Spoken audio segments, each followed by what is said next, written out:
Hey, everyone. Hey.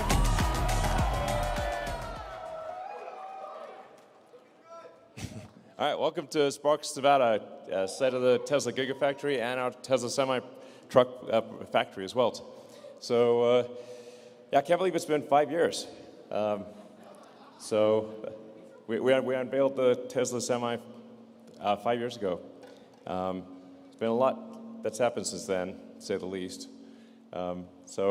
But we're incredibly excited tonight to actually deliver our first production Tesla semi-trucks.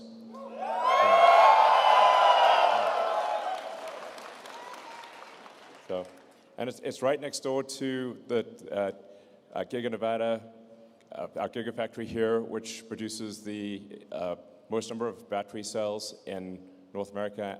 It produces our drive units and battery packs. And yeah, so I'd just like to just start off by giving a big hand to the Tesla Gigafactory team and the Tesla semi-truck team. It's like...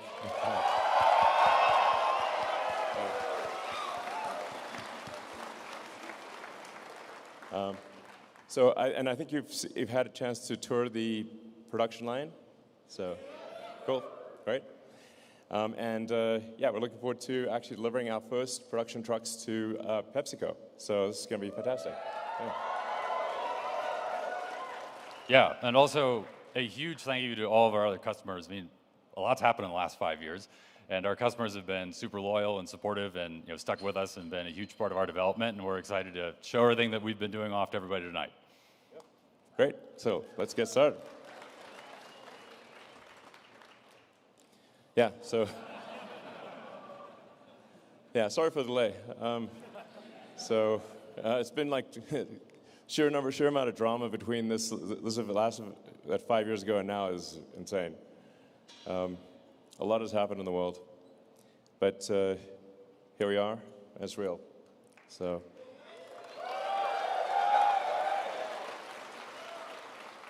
Yeah, we threw a great party a few years back, and trying to do a similar thing here tonight.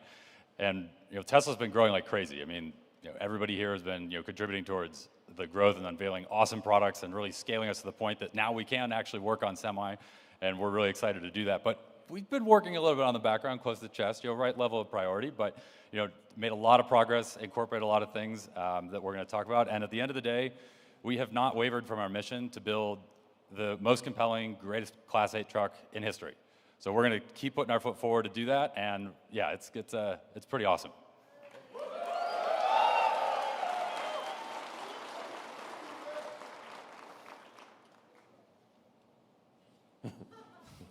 So people might wonder why build a semi-truck? Because if you look at the actual unit volume, it's small compared to passenger vehicles. So for passenger vehicles, there's on the order of almost 100 million that are sold every year, and whereas semi-trucks, it's like for 400,000 or 500,000. Not even, yeah. It's a couple 100,000 Class 8 trucks a year. Globally. Yeah. Or no. Sorry, that's U.S. Yeah. So in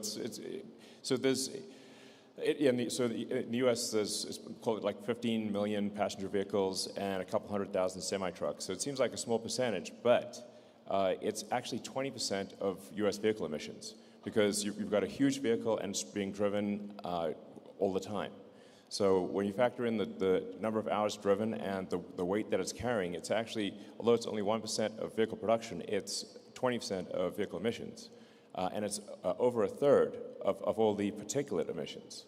So from a sort of health standpoint, particularly in like cities, this is a huge impact, like it's gigantic. So that's why we're doing it, So, yeah. Yeah, this is really core to our mission, and to Elon's point, there's a lot of heavy trucks that are deployed in dense urban areas, and so the communities that are around freeways, a lot of where these trucks are domiciled, are going to really benefit, particularly from the particulate emissions reductions, and then just trying to reduce emissions globally. Every truck that we put on the road that replaces a diesel truck is a huge amount of leverage, and so that is why we're doing this, and makes a huge difference towards driving us towards our total mission of sustainable energy and transportation. Yeah, I think maybe a lot of people don't realize it's actually quite unhealthy to be living next to a highway with diesel trucks, FYI. So being able to make them electric is just going to be just in addition to sort of climate change and global warming matters. It's also quiet, and it's going to improve the quality of your air, and it will actually just fundamentally improve the health of people living near freeways, which is obviously a super big deal. So, yeah, if anybody's been woken up at a noisy truck delivering in the morning, the quiet will definitely be very welcome. I know I will appreciate that. Yeah. So we're aiming to cover all major forms of transport. It's just consistent with the Tesla mission, because sometimes they get asked, like, well, shouldn't Tesla just produce like, fast cars or premium cars or whatever? It's like, but what's our actual mission? Our actual mission is to accelerate the advent of sustainable energy. So that's why we're making this wide range of cars that don't really make sense from a brand standpoint, I guess, traditionally, but they make total sense when you consider what's the mission of the company. The mission of the company is to accelerate sustainable energy, and so it's super consistent with that goal, and really a crucial piece of the puzzle, and that's why we're doing it. Yeah, and I mean, Elon, you first laid this out in Master Plan Part 2, and now we're here to actually make it happen, and everything from the mission side, along with reducing the cost of cargo transport, and also make it fun. I mean, we want to make the truck an awesome driving experience, make it kick ass for the drivers. Yeah, I mean, it looks sick. I mean, look at that thing.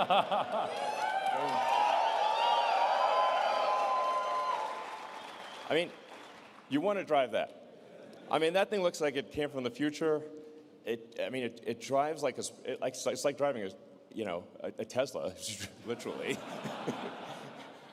It's fun. It looks awesome, and there's actually a big shortage of drivers. And so if you're a truck driver and you want the most badass rig on the road, this is it.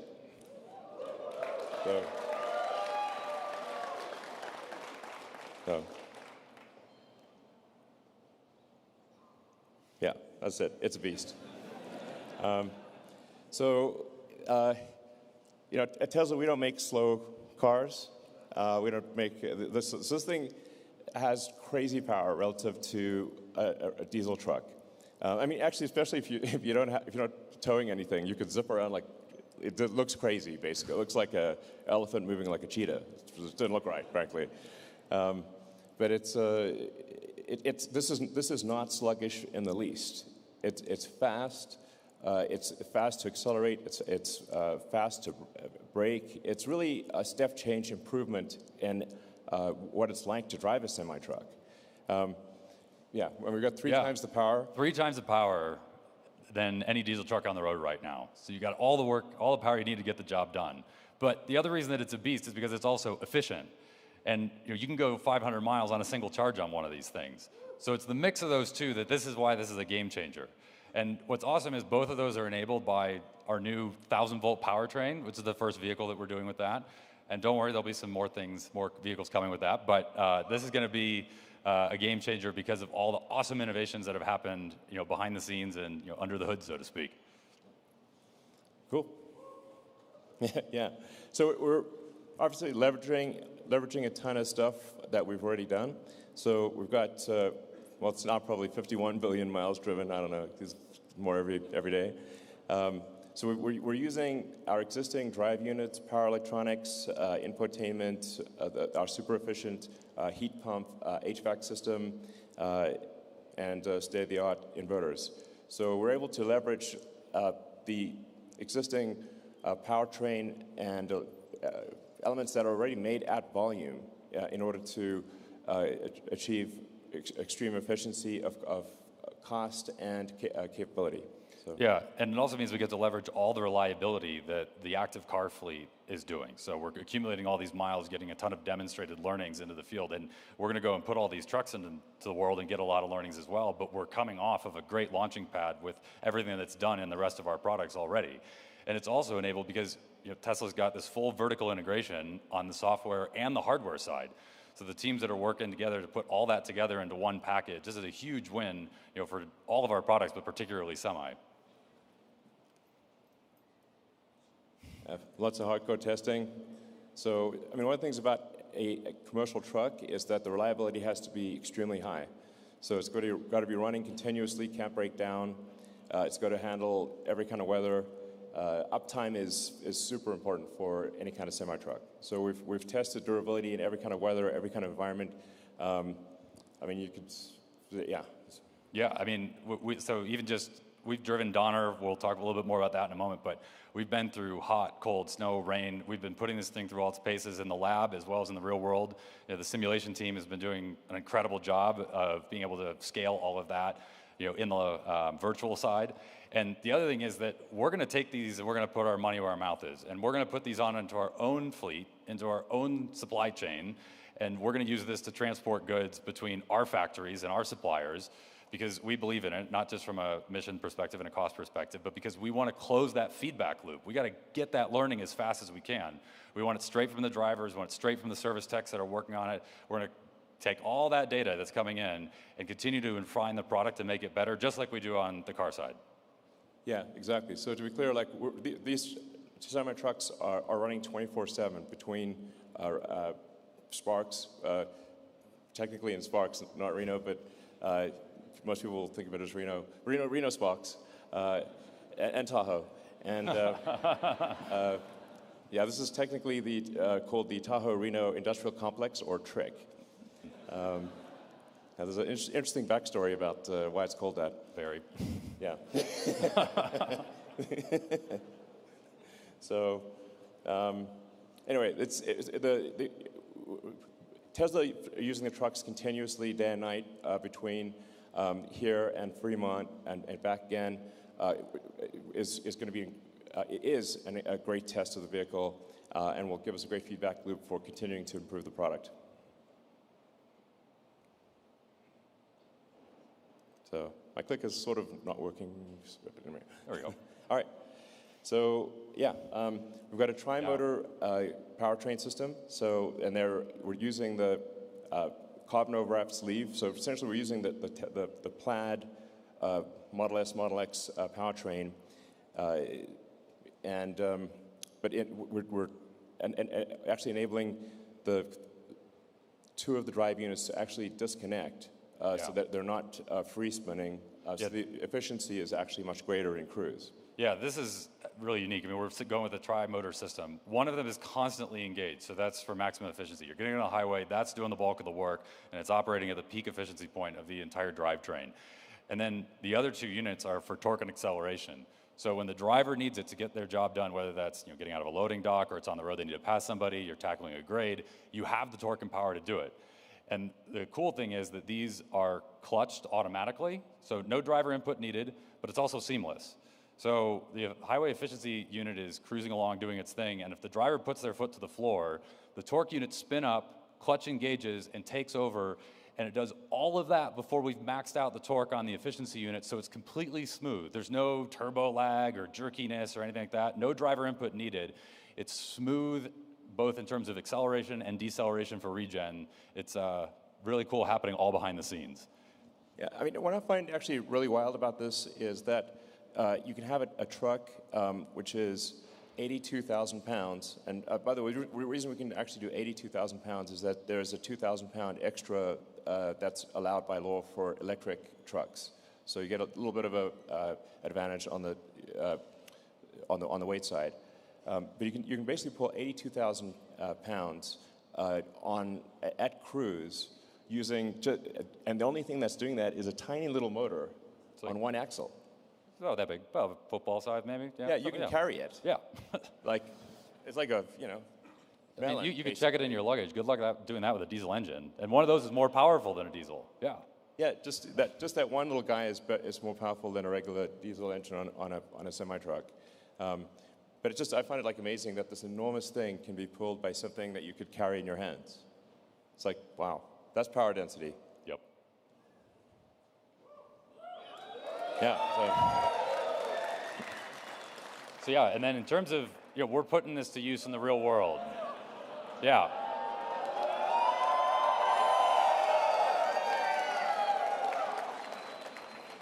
So that truck's clocking it at 82. That's weighing 82,000 pounds. And when you see that pass shot again, you'll notice You'll notice that speedometer is climbing. We're going 6% and accelerating up that grade.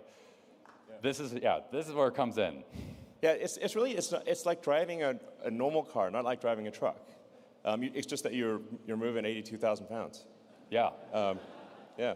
So any highway grade you come across, you can tackle at speed. Yeah. There's no compromise. No slowdown. Nope. And the other beauty is that you've got all this power going up, but you also have it going down. And what that means is you've got regenerative braking. So rather than using a Jake brake or engine braking like a diesel truck does, where you have to worry about hitting your shifts. If you miss a gear, you're onto your brakes and potentially in a runaway situation. You don't have to worry about any of that. There's no shifting, no nothing. And so the regen recaptures all that energy as you're going down these grades. But on top of it, it also is a safer system for not just the driver, but everybody on the road, because there's no gear to miss. Yeah. I mean, it's worth reemphasizing that point. Because it's an electric drivetrain, when it goes downhill, or when you slow down, it recaptures the energy of motion or the energy of height. The potential and kinetic energy are largely recaptured, whereas for a diesel truck, that's not possible. You can't just create diesel, so you just end up heating brakes, and then your brakes overheat, and you can't use them, and then it's pretty dangerous because the brakes stop working. Yeah, that's why you have runaway truck ramps. Yeah. Yeah. And it's funny because, if for any of you that have ever driven I-80 and driven Donner, there's a mandatory brake check stop for trucks down by Emigrant Gap. We've done this, and it's really funny because we'll go over the grade, we'll come down, and we just kind of pull to the side, and we're like, well, there's nothing to check. We've never used the things, and we just keep driving. Yeah. Yeah. And we get to the bottom of the hill, we have cold brakes. Yeah. That's like mind-blowing in the trucking world. So it's like insane, basically.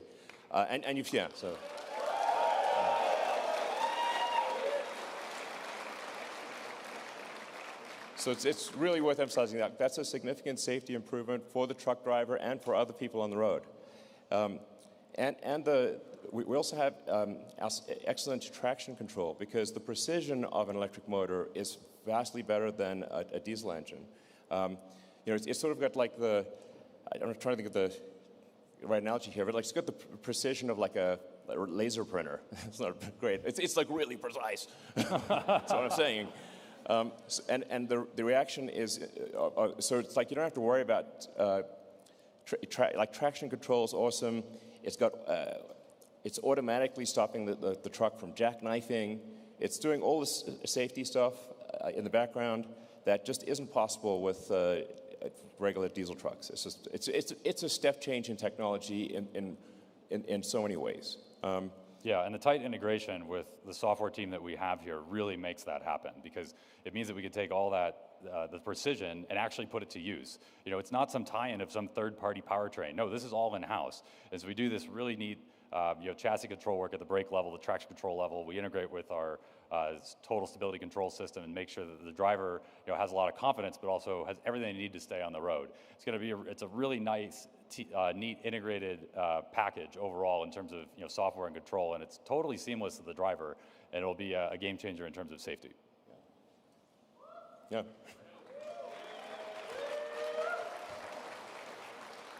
So we talk power. You want to talk efficiency? Yeah, absolutely. So some people out there say it can't be done. I don't know who might say that, but I've heard rumors. So we just did it. Yeah.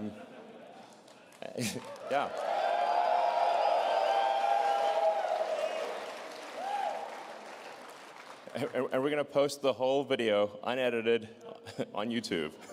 Yeah. And no jump cuts. Yeah. And this wasn't some ultra clean, precise test track simulation or something where we shut down a road. Nope. This is real world. This is over Grapevine. This is with traffic. This is true 500 miles. We were loaded just under 82K. No special aero treatments. Yeah. Truck came off the line, shook it down, made it run. That's it. Yeah, there was like no fast moves here. Nope. So to be clear, it's not like, what tricks did they pull? There are actually a whole bunch of tricks we could have pulled and didn't. Like as Dan said, like no special aero treatment. And by the way, we should mention there was no charging. Like we charged the truck. Yeah, we didn't stop to charge. Single driver. One charge. Exactly. Yeah. Good point.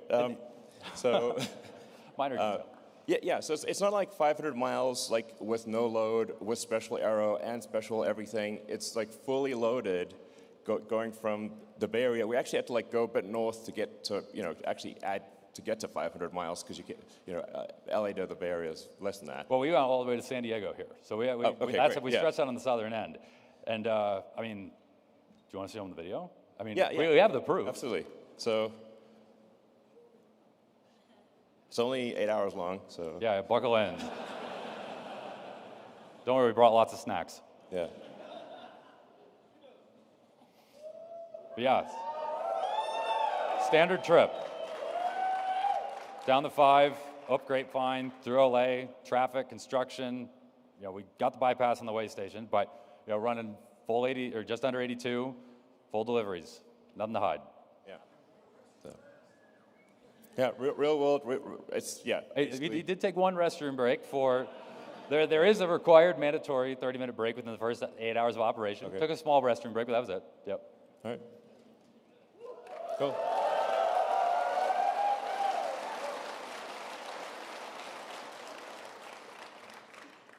So aerodynamic efficiency obviously matters a lot. And you can see it's shaped like a bullet. It's really aerodynamic, and that helps a lot. As we get less than 2 kilowatt hours. 2 kilowatt hours a mile. Yep.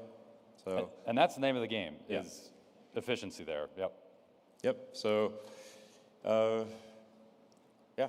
I mean, it's really efficient in every way, and. I mean, the team's done a lot of awesome work. I mean, Yes. we went into the wind tunnel with this really cool model, rolling road, the whole 9 yards, and pulled in a lot of learnings and all of our features from the car side that give us such great real-world efficiency there, and really want to make sure that the truck and the trailer have to work together. This is a combination. This is not just the truck. If you optimize one, you actually might disrupt the whole combination. And so we spent a lot of time, both virtually, but also in the wind tunnel to make this happen, and really some next level engineering to of everything they had to do there. And it means that we've got a really efficient truck. Yeah.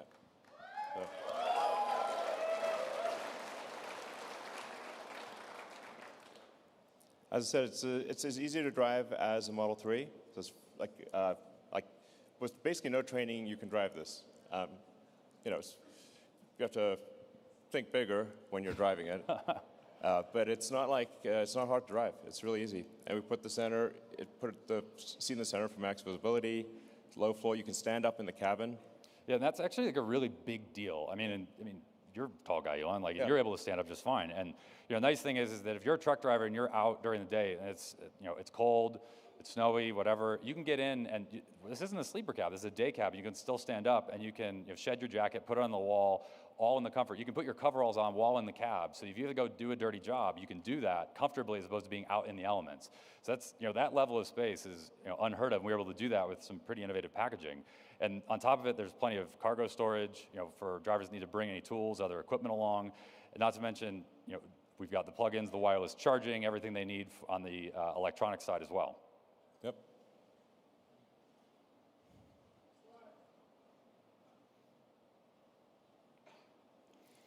Yeah, so I've got efficiency in every aspect of the vehicle. I've got one-touch suspension dump, so it's very easy to attach to the trailer. It saves time and money. The fleet's more efficient, and the driver's home sooner. Yeah, I mean, really, we're trying to extend the idea of this efficiency from not just while you're on the road, but into the yard as well. That's before and after the truck has done its job on the road, because that means that drivers at the end of the day are spending less time at the yard and they're getting home earlier. And it makes their lives easier. We got a light test that's easy to execute, helps with compliance. There's all these little things that the design team really spent their time researching. They did ride-alongs, they studied, they did all this work. It was really cool to watch them put. I think they even took like a bunch of like the various cups and put them in CAD, and you'll see them like put them in various cup holder sizes and places. They'll like mock up a bag. They'll do all kinds of neat stuff to understand how a driver works throughout the day, and it means that they'll have a more efficient experience overall. Yeah. Great.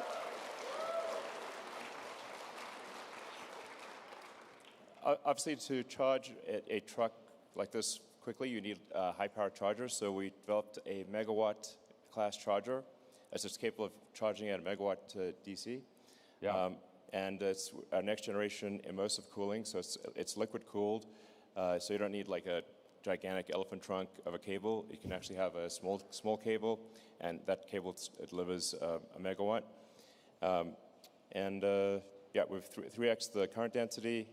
I mean, this is really cool stuff. I mean, you're actually immersing the conductor in the coolant, this water-based coolant that we have, and we're then doing some really neat isolation monitoring on the back end to ensure that it's safe and delivering that it needs to. But it means that we can really shove a lot of current in a very, very small place. So, for those that have worked and charged their cars on a V3 supercharger, and the cable's nice and maneuverable, it's the same thing here, but now we're just shoving a megawatt through it instead. So, this is key for high power applications like semi.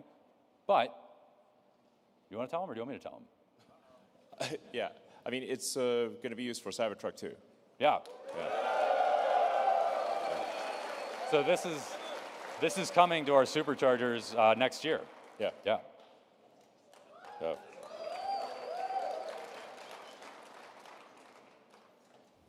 So the future of transport obviously requires a sustainable energy infrastructure.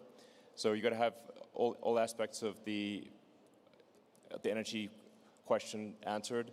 Sustainable power generation, then you've got to store the power, and then you transfer the power to the vehicle. So the three pillars of a sustainable energy future are sustainable power generation with solar and wind. I'm actually a fan of nuclear,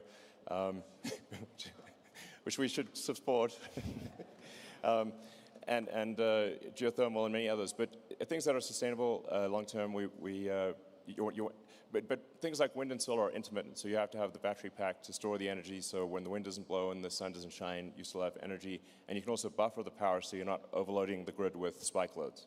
Yeah, and our semi-customers are actively deploying this today, and we're working with them so that they have the pathway to get towards 100% sustainable future.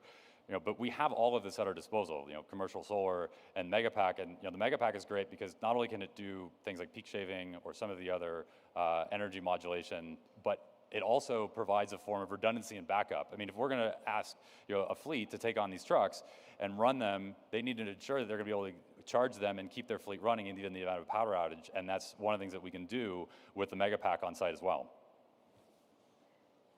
All right.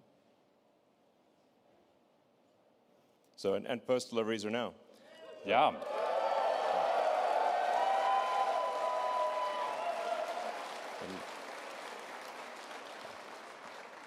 So we'd just like to thank PepsiCo. They've been a great partner. Hey, guys. Hey, how's it going? Thank you. Hey, how's it going? So yeah, we completed our first cargo run with a very enormous amount of Frito-Lays, which I'm sure we have a lot of them here. Yeah.